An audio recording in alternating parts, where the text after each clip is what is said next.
Bonjour, bienvenue au Plexcom. Mon nom est Marilyn Vachon, je suis courtier hypothécaire chez Multiprêt Commercial. Aujourd'hui, je vais vous parler d'un cas, un de mes clients, un très bon client à moi que j'ai depuis des années, pour lequel je fais plusieurs financements. Il y a plein d'immeubles, il y a un super beau parc. Un jour, il m'appelle, puis il me dit, Marie, j'ai une grosse transaction, faut que je te parle, je suis bien excitée. OK, c'est quoi ta transaction?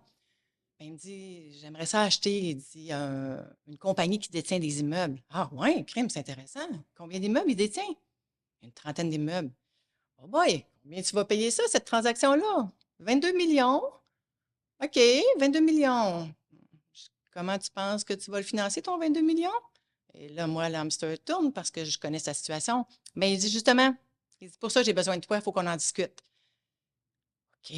Moi, à première vue, je panique un peu parce que je me dis, non, non, il n'y a pas les reins assez solides pour financer 22 millions, on va faire ça comment?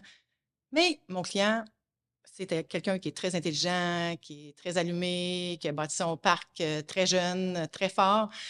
Il avait quand même une bonne idée de où il voulait s'en aller. On en discute. On en discute encore. Puis à première vue, moi, le projet ne me semble pas viable. Là, je suis un peu découragée parce que je vois comment il tient à son projet. On a beaucoup de restrictions, hein. On a le financement commercial, la SCHL nous met des restrictions, puis des fois, ça change avec le temps. Fait qu'il y a beaucoup de choses qui avaient changé. Puis je fais OK, écoute, laisse-moi le temps d'y penser. Mon client était mon client. J'ai un devoir de justement, moi, aller faire mes devoirs puis de faire de la recherche. Fait que je pars de mon côté, puis je dis, regarde, laisse-moi du temps, je regarde tout ça.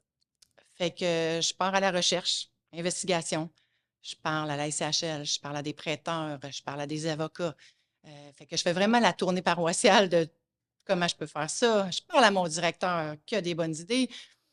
Euh, Puis je reviens, puis j'ai quelque chose en tête que je suis quand même assez confiante. Fait que je me rassois avec mon client, son avocat, qui est quand même très ferré, puis que lui aussi sait où il s'en va, mais des fois, c'est toujours touché entre le légal et le financement. Fait qu'il faut toujours bien mixer ces deux choses-là ensemble.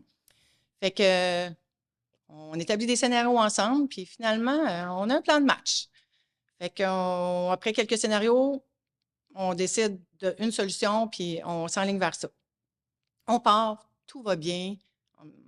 On est pas mal sûr qu'on a pensé à toutes les facettes du financement, comment ça peut se passer. Et v'lan, oups, la montée des taux nous rentre dedans. Mon client dort plus la nuit. Il m'appelle, il me texte, il capote. Il dit, Marilyn, je ne dors plus. Comment qu'on va faire? Mon équité est en train de fondre avec les taux d'intérêt. Je veux faire ces transactions-là. Qu'est-ce qui va se passer?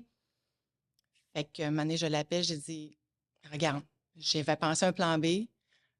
J'ai pris des garanties de taux au cas où ça allait arriver. Fait que tes équités sont protégées. Elles sont peut-être moins grandes qu'au début, mais sont encore là. Tu n'as assez pour faire ta transaction. Fait que finalement, c'est comme ça que ça s'est terminé. On a fait la transaction. Ça s'est échelonné sur plusieurs mois, pour ne pas dire années. La clé dans tout ça, c'était, je pense que j'étais tenace, patiente et entourée d'une excellente équipe. L'équipe, c'est la clé de tout.